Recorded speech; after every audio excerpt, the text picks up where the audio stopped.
I sure do, Johnny. A friend of mine recently got the 4K remaster of Starship Troopers, and as we watched it and drank some mighty fine beer, I thought, I need to turn these bugs into a D&D creature ASAP, and so here we are. But how do the bugs hold up when converted to a tabletop setting? Stick around and find out. First off, for those of you who aren't familiar with Starship Troopers, then I assume you've been living under a rock. How does one not know about this movie? Adapted from the 1959 novel of the same name, very loosely I might add, the 1997 film follows Johnny Rico and the mobile infantry as they embark on a mission to stop the Arachnids. The fleet's also there, but, well, tell them, Johnny. Am I just dying? Fleet just does the flying.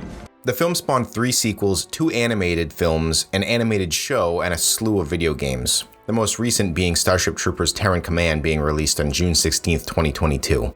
There was also a 6-episode OVA produced in 1988 which predated the film by 9 years. With all that media, that gives us a lot of monsters to work with, but for this video, I'm going to stick solely to the first film, which arguably gave us the most iconic bugs. So let's take a look at Starship Troopers' human bisecting, brain-sucking, blue-ass juice-firing, napalm-spewing arachnids, and turn them into a tabletop nightmare. Since there are so many creatures in this build, I'm foregoing the movie synopsis and just going straight for the creature breakdown and build. The Arachnids D&D iteration will be called the Arachnoi. I got a thing for apostrophes, I guess.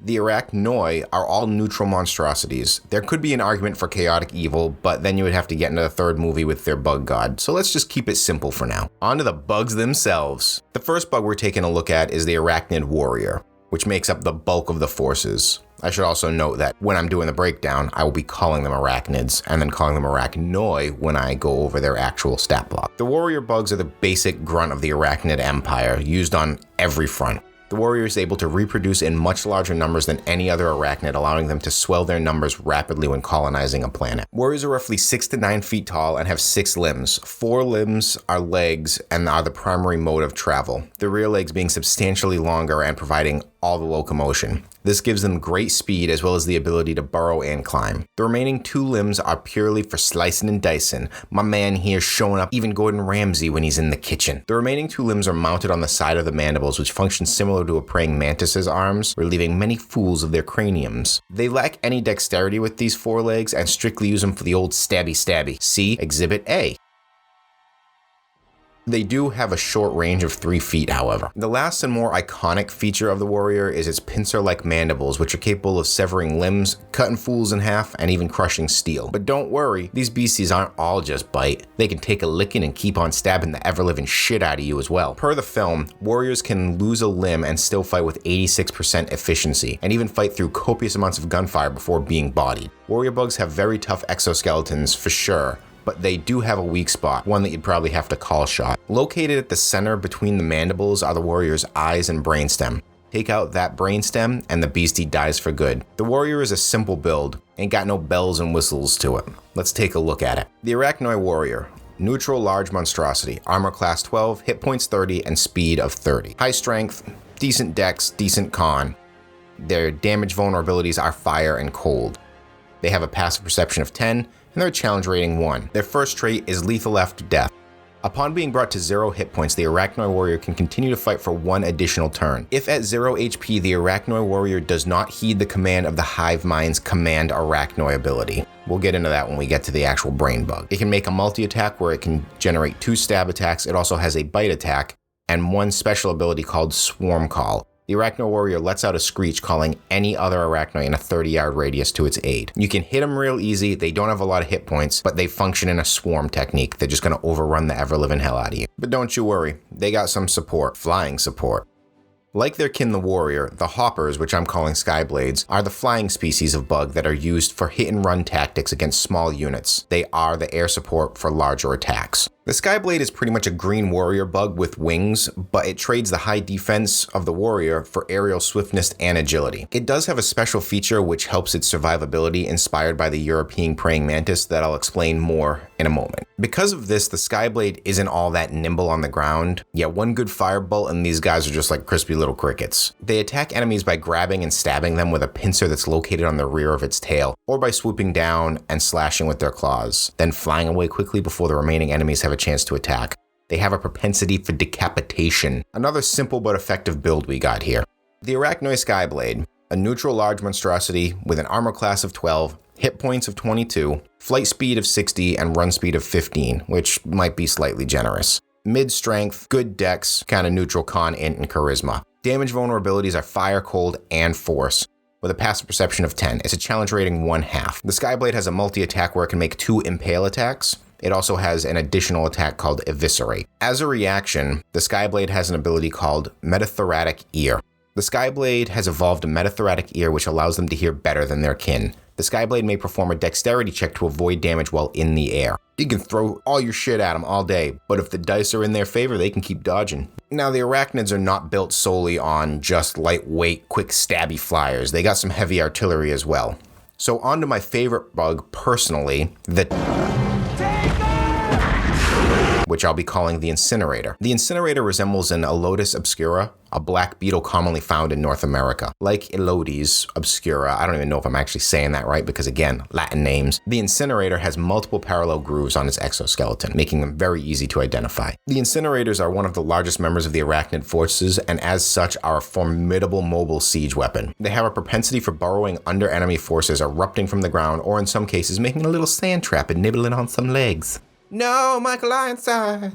I mean, if I were going to eat anyone's legs, it would be Michael Ironside's legs. Boasting a heavy carapace, the Incinerator can take heavy damage before being brought down. Yeah, that's the gusto you need to kill one of these things. Its claim to fame is its ability to generate a flammable corrosive liquid that it sprays from its forehead. The tanker ejects the liquid from a nozzle located above the eyes through a specialized set of antennae that generate an electrical charge igniting the liquid. The liquid functions like napalm, melting organic material almost instantly, but not damaging metals as rapidly. Their major weakness is their lack of agility.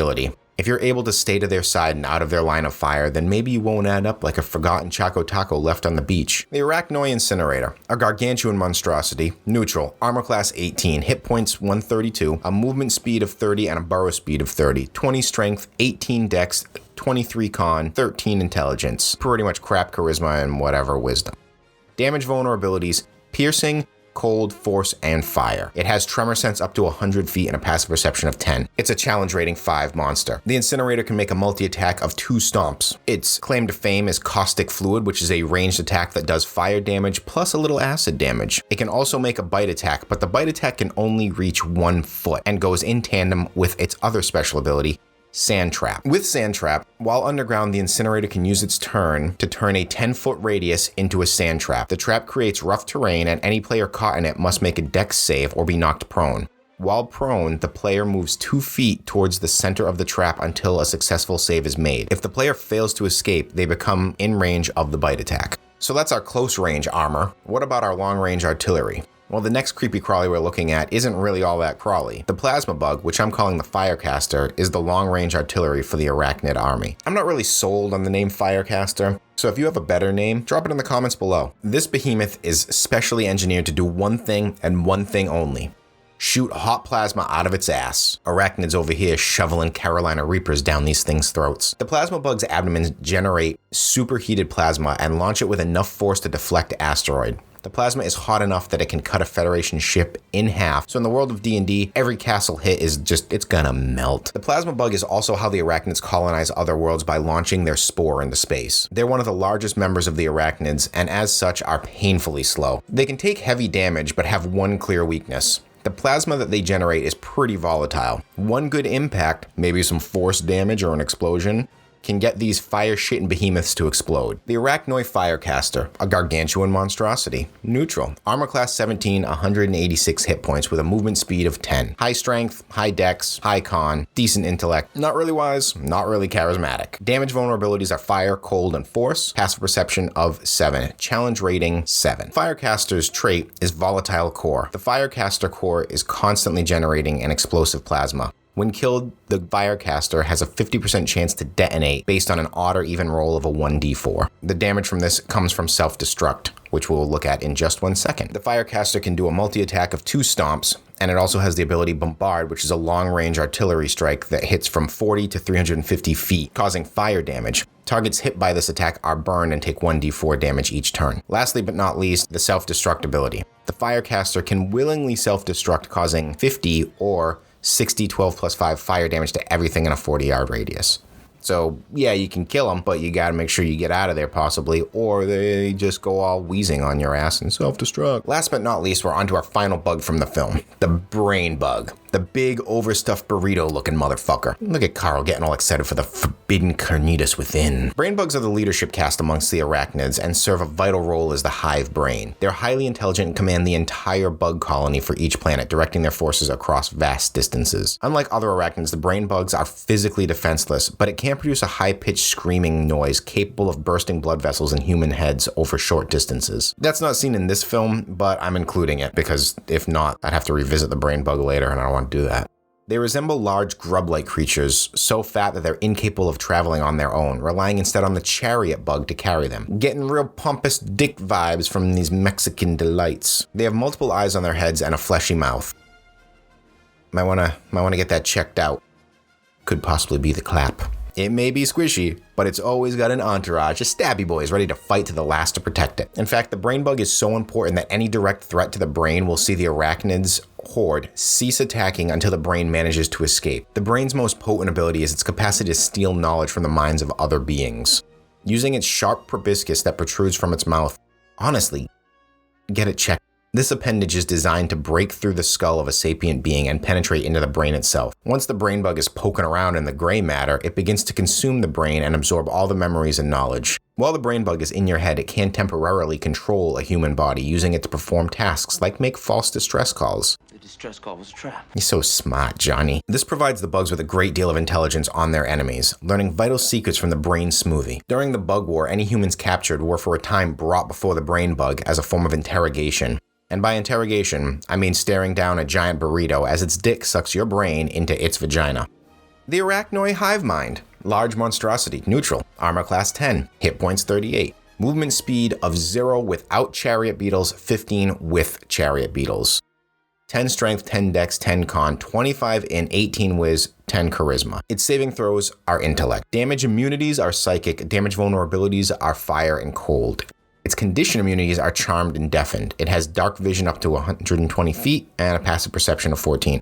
It's a challenge rating of 1/4. The hive mind's traits are telepathic link, consume knowledge, and chariot beetles. With telepathic link, the arachnoid hive mind emanates a telepathic wave up to 25 miles. It has full control of all arachnoi within the radius. With consume knowledge, the hive mind is capable of drinking a victim's brain with its proboscis. The more victims a hive mind consumes, the smarter the hive will become and act as a whole. Chariot beetles. The hive mind cannot move fast on its own, and it must be carried by chariot beetles. A hive mind may have up to 15 chariot beetles with an AC of 5 and 10 HP. For each chariot beetle killed, the hive mind loses 1 movement speed. The chariot beetle doesn't really have any attacks, it just has actions. Its primary one being command arachnoi. On turn, the arachnoid hive mind can force all other arachnoi to make an additional attack outside of their turn. This control extends to any special abilities the individual arachnoi have, such as self-destruct or the caustic spray. They do have a small defense mechanism in Psychic Burst that can be used 3 times a day. The hive mind releases a burst of pure psychic damage, dealing 15 or 2d8 plus 7 damage. All players in a 20-yard radius must make a con check. Those who succeed take half damage. So where do the arachnoi, now that we're done with the arachnids, shine in D&D? They're clearly built as an army, but just one warrior is really a test for some lower level players. The foe is capable of shining in a siege setting, however. After some build-up, maybe the arachnoi attack your capital city. The players can participate in the defense, or you can send them on like a super secret mission to find and kill the hive mind, breaking the entire attack. Starship Troopers is beloved by so many, and justifiably so. The movie ranks up there with one that should never be remade by Hollywood, but you know those fucking heathens are gonna try. You can shut your brain off and just watch this big dumb action movie, or you can turn your brain on and really dissect the messaging and themes of the film. Great casting, solid acting, and special effects that stand the test of time. Hell, even the 4K, the CG doesn't look all that bad, save for some of the ship scenes. As a creature to homebrew, the arachnids aren't the most flashy, but they present a very interesting foe, one that's out of this world. If you haven't seen Starship Troopers, then I don't know what you've been doing with your life. It's on literally any streaming service pretty much year-round. So enlist yourself into watching this movie and do your part. Anyway, that's all for now.